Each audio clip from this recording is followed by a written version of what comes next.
Morning friends, आज हम जा रहे हैं कमरूनाग जी के मंदिर और शिकारी देवी माता के मंदिर। रोहांडा से हमने आज सुबह अपनी जर्नी स्टार्ट की करीब 8:30 बजे and we have driven for about 30 odd minutes. तो अभी थोड़ी देर में हम चैल चौक पहुंचेंगे, जो एक छोटा सा टाउन कहा जा सकता है उसे। And right now we are driving through a very beautiful chir forest और बहुत ही सुंदर रास्ता भी है ये।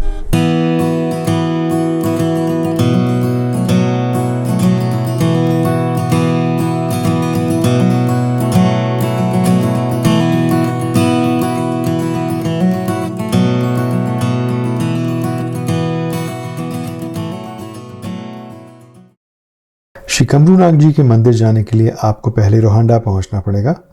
रोहांडा शिमला से करीब 150 किलोमीटर्स है और आप वहां नालदेरा, सुन्नी, तत्तापानी होते हुए हाईवे 13 पे करीब 5-साढ़े 5 घंटे में पहुंच सकते हैं।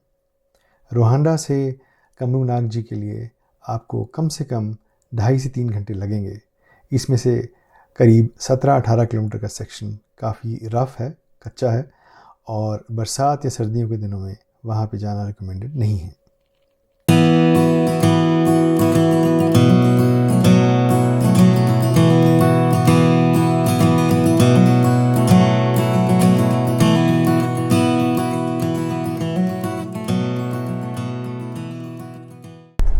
बहुत ही खूबसूरत बल वैली का यहाँ से व्यू है।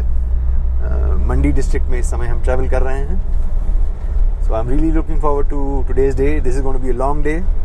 करीब 7 घंटे का आज ड्राइविंग टाइम हमारा होगा, 7 से ज़्यादा actually, because what we are doing is taking the route to Kamrunag ji from Chel Chowk, so that will add probably 1 hour. तो करीब 8 घंटे का आज ड्राइविंग टाइम होगा।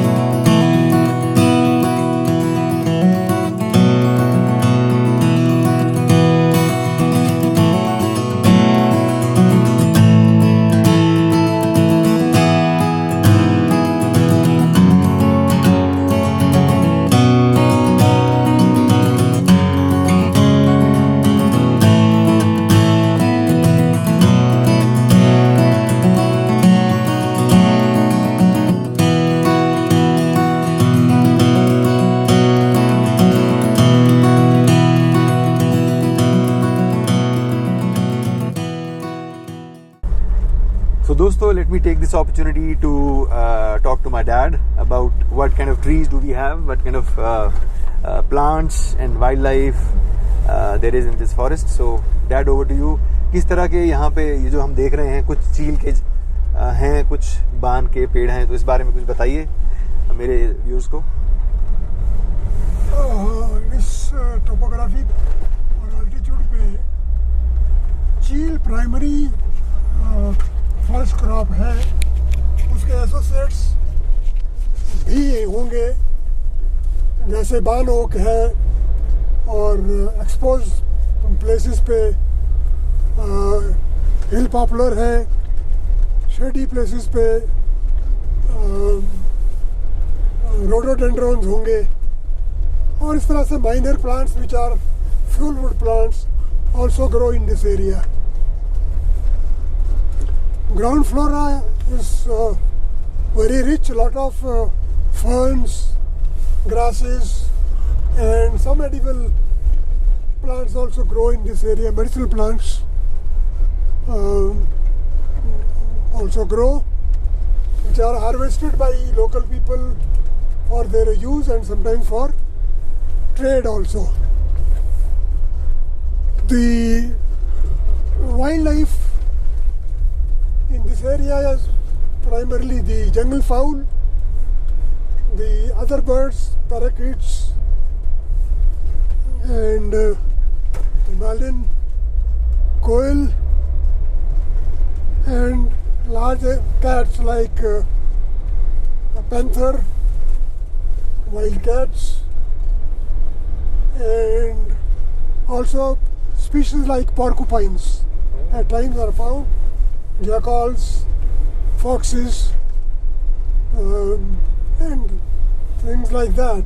So Agriculture and horticulture crops, primarily apple as a horticultural crop, then stone fruits and other temperate and subtemperate fruits like